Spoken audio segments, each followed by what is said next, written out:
നമസ്കാരം. ഇന്ന് ഞാൻ വന്നിരിക്കുന്നത് വത്തക്കുളമ്പ് റെസിപ്പി ആയിട്ടാണ്. അതിന് ഞാൻ ഒരു നെല്ലിക്ക വലുപ്പത്തിൽ പുളി എടുത്തിട്ടുണ്ട്, ഒരു വലിയ തക്കാളി കട്ട് ചെയ്തത്, ഉഴുന്നുപരിപ്പ്, കടലപ്പരിപ്പ്, വരമുളക്, ഇഞ്ചി വെളുത്തുള്ളി ചതച്ചത്, പിന്നെ ഞാൻ ചുണ്ടങ്ങ കൊണ്ടാട്ടമാണ് എടുത്തിരിക്കുന്നത്. അത് മണത്തങ്കാളി കൊണ്ടാട്ടമായാലും കുഴപ്പമില്ല. പിന്നെ പച്ചരി കുറച്ച് ആവശ്യമുണ്ട്. ആദ്യം തന്നെ പാനിൽ കുറച്ച് ഓയിൽ ഒഴിച്ചിട്ട് ചുണ്ടങ്ങ വറ്റിൽ അതിലിട്ടിട്ട് ഒന്ന് ചൂടാക്കുക. അതോടൊപ്പം കുറച്ച് കായപ്പൊടിയും അതിൽ ചേർത്ത് ചൂടാക്കി മാറ്റി വയ്ക്കുക.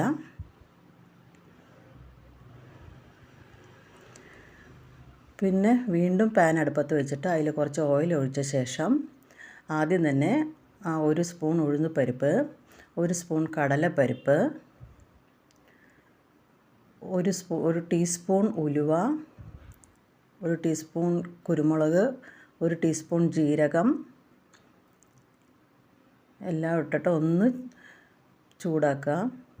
അതൊന്ന് മൂത്ത് വരുമ്പോൾ 4 വറമുളക്, അതായത് വറ്റൽമുളക് ഉണ്ടല്ലോ, നമ്മുടെ കപ്പലമുളക്, അതാണ് എടുത്തിരിക്കുന്നത്.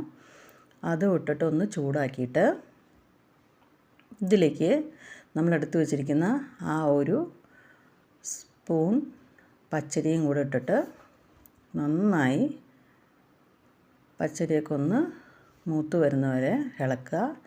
അതിൽ ഞാൻ 1 സ്പൂൺ മല്ലിപ്പൊടിയും കൂടെ ചേർത്ത് നന്നായി മൂപ്പിച്ചു. പിന്നെ ഞാൻ ഒരു 5-6 അല്ലി നാളികേരം എടുത്തിട്ടുണ്ട്. അത് ആദ്യം ഒന്ന് അരച്ച് വയ്ക്കുക.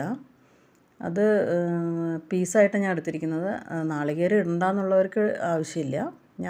ഞാനൊരു കുറച്ച് നാളികേരം ഇതിലിടുന്നുണ്ട്. പിന്നെ പുളി പിഴിഞ്ഞ് വയ്ക്കുക.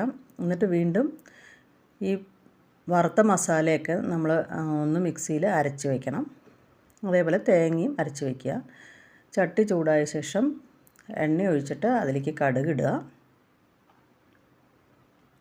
1 കൊത്ത് കറിവേപ്പില ഇട്ട ശേഷം വെളുത്തുള്ളി ഒരു കുടം എടുത്തിട്ടുണ്ട്, അത് മൂപ്പിക്കുക. അതേപോലെ ചെറിയുള്ളി നല്ലോണം ഒരു പിടി എടുക്കണം, അതും ചതച്ചത് അതിലേക്ക് ഇട്ടിട്ട് മൂപ്പിക്കുക.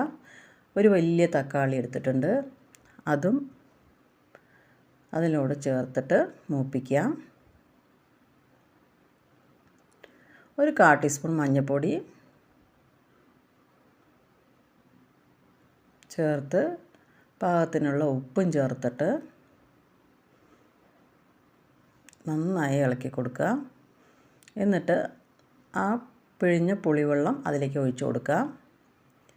ഈ പുളിവെള്ളത്തിൽ നമ്മൾ ഒരു ചെറിയ തുണ്ട് വെല്ലം ആഡ് ചെയ്യുന്നുണ്ട്. കാരണം അതിൻ്റെ ഒരു കാറലുണ്ടാവും പുളിയുടെ, അത് മാറാനായിട്ടാണ് നമ്മൾ ഈ വെല്ലം ആഡ് ചെയ്യുന്നത്. ഇപ്പോൾ ചേർത്തത് നേരത്തെ വറുത്ത ആ മസാലക്കൂട്ടാണ്. പിന്നെ തേങ്ങ അരച്ച് വെച്ചതും കൂടെ അതിലേക്ക് ചേർത്ത് പാകത്തിനുള്ള വെള്ളം ഒഴിച്ച് ഒന്ന് ലൂസാക്കുക. ഇപ്പോൾ അത് നന്നായി തിള വരുമ്പോൾ നമ്മൾ വറുത്ത് മാറ്റി വെച്ചിരിക്കുന്ന ആ ചുണ്ടങ്ങ വറ്റൽ ഇടുക. മണത്തങ്കാളിയും വറ്റലായാലും കുഴപ്പമില്ല. അപ്പോൾ ഇത്രയേ ഉള്ളൂ, വത്തക്കുളമ്പ് റെഡി ആയിട്ടുണ്ട്. എല്ലാവരും ട്രൈ ചെയ്ത് നോക്കിയിട്ട് കമൻറ്റ് ചെയ്യുക. Thank you.